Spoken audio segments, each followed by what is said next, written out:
Hello everyone, welcome back.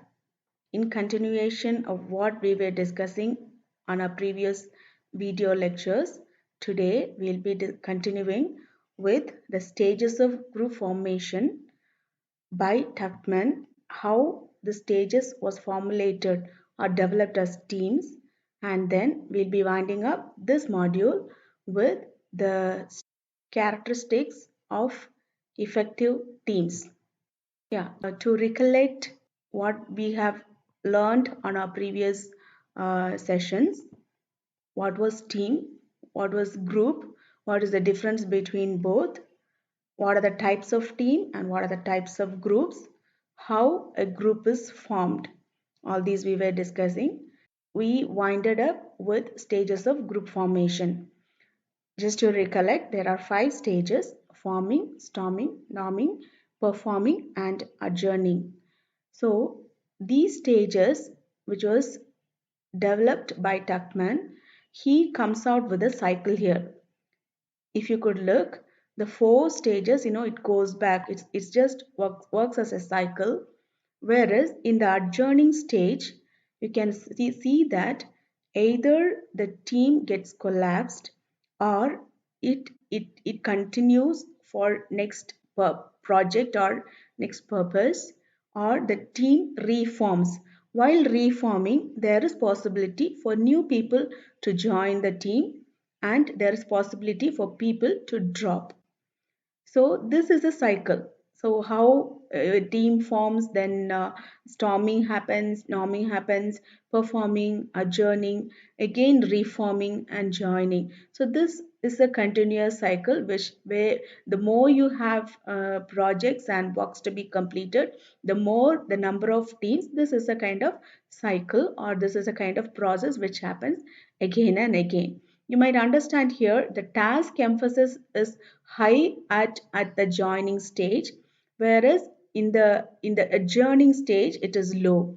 Whereas the social emphasis is high on the norming stage and it is very low in the performing stage. So this is something about the development of a team which was given by Tuckman. How a team can be effective. What is a team morale? We have to understand.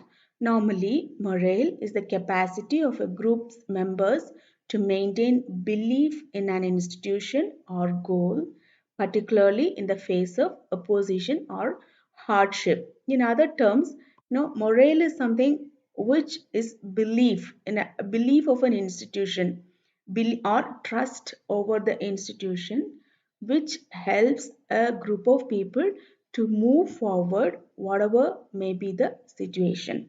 So normally the main important things that is necessary, uh, for to have, morale depends on the organization's support, the organization's resources, the organization's communication, and the organization's personalities.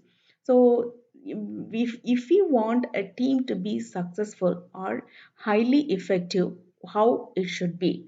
So let's wind up this module by discussing the characteristics of effective teams. One by one, let me explain to you. Team morale depends on participation. What does this participation mean? The people in or the members of a team have to participate. Their involvement or their contribution towards the work is very, very, very important. No, if there are, say, 8 to 10 members in the team, it should not be like few members alone performing the task or working, whereas opportunity is not open to others. Equally, it has to be distributed. First of all, the members' competencies has to be understood, and based on the skill and the triad, this work has to be divided and shared. In other terms, participation has to be opened to all the participants. If the participation by all the members of the team is given, that team is going to be an effective team. And the second important effective, characteristics of an effective team is listening. what happens, listening to each other is very, very, very important. When members fail to listen, there that will lead to miscommunication or a gap in communication. That should not happen in an effective team. If the team has to be successful, listening to the leader and listening to the members among themselves or listening to each other is very, very important. And the next one is self assessment. Periodic self examinations of the team members or the team is very, very essential. Okay, each of the members in the team have to understand or have to self evaluate themselves, how they are performing or what they are doing, or what is lacking, how they have to extend the support, or should they stand little back, giving opportunity or sharing opportunity for others. These kind of things, the members have to assess themselves so that the team can function effectively. And the next characteristic is open communication, transparency in communication. Team members have to tell each other how they feel about the team's projects and its functions or its operations. There should not be anything hidden, or there should not be any works done on their own. There should be transparency in sharing the ideas, sharing the task, and sharing the information. Communication between each other have to be very clear and transparent. And the next important point is civilized disagreement. Team members feel comfortable disagreeing with each other. When it's not necessary that everything that is said by persons or members of a team have to be agreed mutually. At times there might be situations where something has to be disagreed or cannot be taken it as a team work. So at these kind of situations, or how could you react to it?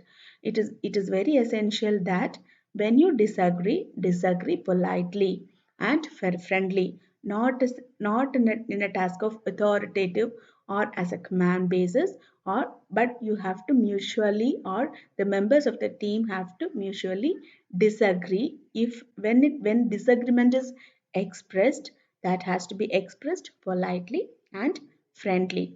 And the next important characteristics of an effective team is consensus decisions. So every decisions that they make, the contributions of members' ideas or any contribution of work when they do, and decisions that arise out of it have to be cautiously taken.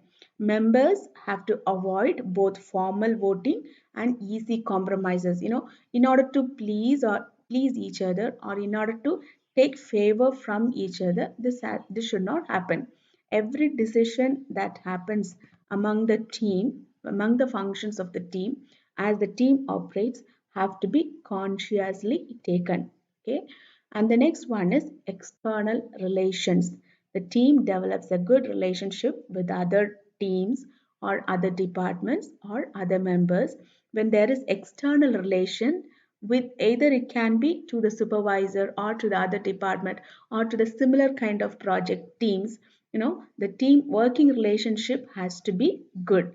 It has to be, it displays to those outside the team a distinct identity. Now, when there is a good working relationship between each other, that shows that this team is highly effective, this team is productive, this team is successful. That reveals the identity of the team. And the next one is clear purpose. Each member of the team understands the mission or objective. I could say this should be the prime characteristics among all the others. Once when the members of the team, as a team, in every individual members and as a team aligns with the vision of the organization, the operations of the team will be highly productive. Everyone should recognize, or every individual member of the team should align, should understand the mission or the objective of the organization, so that they can implement, create a plan of action accordingly and work together. And the next one is clear work assignments. It's very true that every member have to take up some responsibility, right? So when assignments are shared, when the works are delegated among the members of the team, it should be clearly explained. If there is if a member feels that the work that is assigned is not up, no, not up to his competency or her competency, it should be communicated to the leader, team leader, or to the right person who is delegating the work, and changes can be made, but this should be done mutually in an agreeable format. So when works are assigned or when works are delegated, it has to be assigned clearly and delegated in a clear, conscious, and in a transparent way. Diverse responsibilities is the next characteristics. Each member of the team may have special emphasis, all or responsibilities or roles that may have to be played. And when these roles are played, it's not necessary that the member have to do the same role throughout the project or throughout this phase. You can change the roles, rotate the roles or share the responsibilities or switch over to other members so that equal opportunity can be shared for other competent members of the team. And in this way, the team members make sure that all roles are filled. In other terms, every member feels that he or she is an important part of a team and the roles and responsibilities are shared equally. Okay, hope these points are clear to you. Just to repeat, when do we call a team as effective is when there is good participation, good listening, good decisions, conscious decisions are made, self-assessment, open communication, civilized disagreement, when there is clear purpose, when the external relationship is good, clear work assignments are communicated, and when the responsibilities, diverse responsibilities are shared equally. When we feel that we have all these characteristics inside a team or is being practiced by a team, we call those teams as an effective teams. Hope you have got a clear idea on what is the team, what is the group, what are the types of group, and what are the types of team, how a group is formed, the stages of group formation, and these group, how it develops to a effective team, the stages of team development, and what are the characteristics that is owned or a effective team can have. All these things I think a bit clear for you all. If you have any queries or any doubts, feel free to share through your comments. Thank you.